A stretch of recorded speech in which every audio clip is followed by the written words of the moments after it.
Il est 12h30 sur TV Vendée, l'heure de votre Flash Info. On démarre avec un chiffre donné en préfecture, plus 12,7%. C'est le taux d'augmentation de la délinquance générale en 2022 en Vendée. Un chiffre à nuancer puisque les faits de délinquance sont revenus à une même base qu'en période avant Covid. 21 950 faits ont été enregistrés l'an passé. La Vendée conserve d'ailleurs un taux de délinquance inférieur à la moyenne nationale. Écoutons le préfet. Moins il y a de faits de délinquance, mieux ça vaut. C'est notre devoir du préfet, devoir des forces de sécurité, c'est d'empêcher les auteurs d'infractions d'agir. Donc c'est de mettre en place des dispositifs de prévention et puis c'est aussi de mettre en place des dispositifs pour interpeller et éviter que ces faits se produisent. Donc on savait qu'on avait diminué le nombre de faits de délinquance durant les périodes Covid avec le confinement. Il y avait moins de cambriolage parce que les gens étaient chez eux, les gens circulaient moins, donc il y avait aussi moins d'accidents. Ça, c'est le point noir de l'année. On a quand même eu 50 tués sur les routes cette année, avec une progression de 10% du nombre de blessés et une progression de plus de 3% du nombre d'accidents. Donc là aussi, ces chiffres ne sont pas bons. Là, on va engager à nouveau, on va poursuivre, intensifier les opérations de contrôle, parce qu'il y a trop de gens qui roulent en état d'alcoolémie, 30% à peu près sur les 50 tués, et puis aussi qui roulent trop vite. 2561 suspensions de permis ont été réalisées, 50 tués donc sur les routes en 2022, 442 blessés et 372 accidents corporels. Concernant les violences intrafamiliales, une augmentation constante a eu lieu depuis quelques années, entre 2020 et 2021, plus 24%, et une nouvelle hausse de 18% entre 2021 et l'an dernier. Aujourd'hui, on priorise, bien sûr. Donc moi, j'ai toujours dit à mes gendarmes que la priorité des priorités restait les atteintes aux personnes.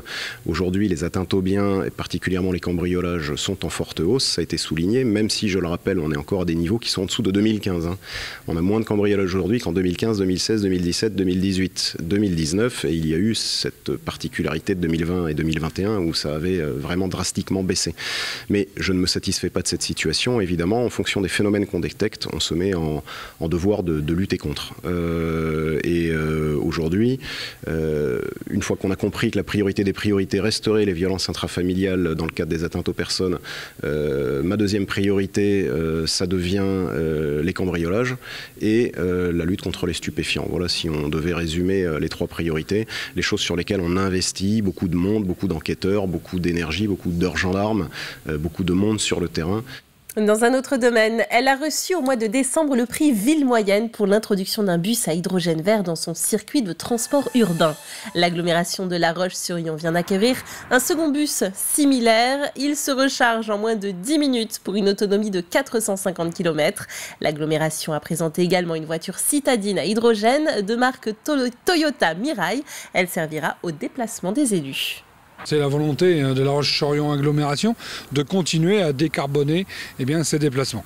On a démarré il y a déjà quelques années en essayant d'instaurer un plan global de déplacement donc qui intègre toutes les mobilités, évidemment le vélo, la trottinette, les déplacements qui sont entre nos communes également, avec des bus qui eux fonctionnent de manière décarbonée. C'est pour ça qu'on a déjà démarré il y a quelques années avec des bus fonctionnant au biogaz et aujourd'hui c'est la continuité vers l'hydrogène vert que nous avons sur notre département et qui permet d'alimenter ce deuxième bus. Le premier bus parcourt environ 50 000 km par an. L'agglomération vise l'acquisition d'un troisième bus de ce type l'été prochain.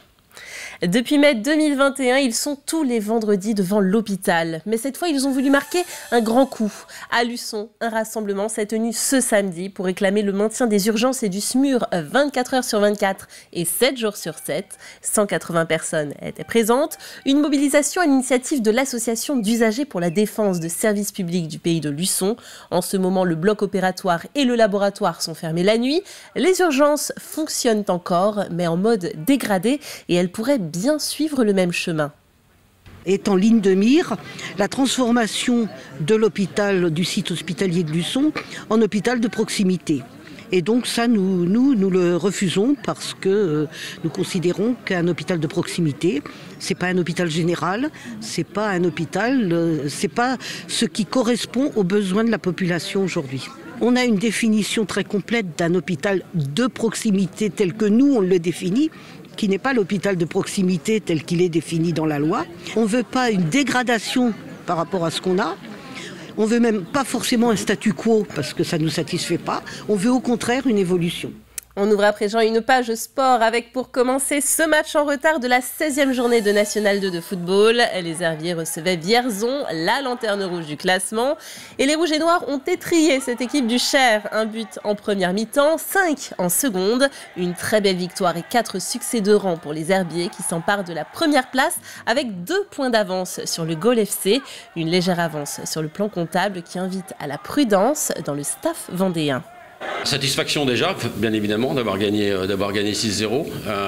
C'est pas commun. On savait que ça allait être un match compliqué. C'est ce qu'on avait dit toute la semaine. C'est jamais simple de recevoir une équipe qui joue son maintien. On a fait plutôt une bonne première mi-temps. Même si, ce que j'ai dit dernière mi-temps, je pense qu'on pouvait accélérer un peu plus nos actions. On a corrigé 2-3 choses simplement parce que la maîtrise y était. Et puis en deuxième mi-temps, c'est vrai qu'effectivement, avec la profondeur que l'on a mis et les bons ballons, on a pu doubler, puis tripler, donc, et faire la différence jusqu'à la fin du match. On est forcément heureux ce soir d'être premier. Après, il ne faut pas non plus s'arrêter à ce soir. La saison est longue, elle va être compliquée jusqu'au bout. À nous d'être performants jusqu'au bout. Un détour sur les parquets à présent avec la 13e journée de Ligue féminine de basket. Le RVBC 5e recevait Saint-Armand 10e avec une prestation un peu décevante des Tigresses. Les Lyonnaises sont menées 45-42 à la pause et la seconde mi-temps n'y changera rien. Elles s'inclinent 71-75. Suite et fin du circuit des plages vendéennes qui s'est clôturé ce dimanche. Antoine Devanne du team LMP La Roche Vendée Cyclisme remporte la 6e et dernière étape. Au classement général, c'est Lucas Boniface de l'équipe Vendée qui l'emporte devant Théo Cottard et Antoine Devanne. Côté féminin, c'était un contre-la-montre de 19 km pour conclure ce 36e circuit des plages. La formation Lanester Women Bretagne Sud a remporté quant à elle l'épreuve. Il est temps de refermer ce journal.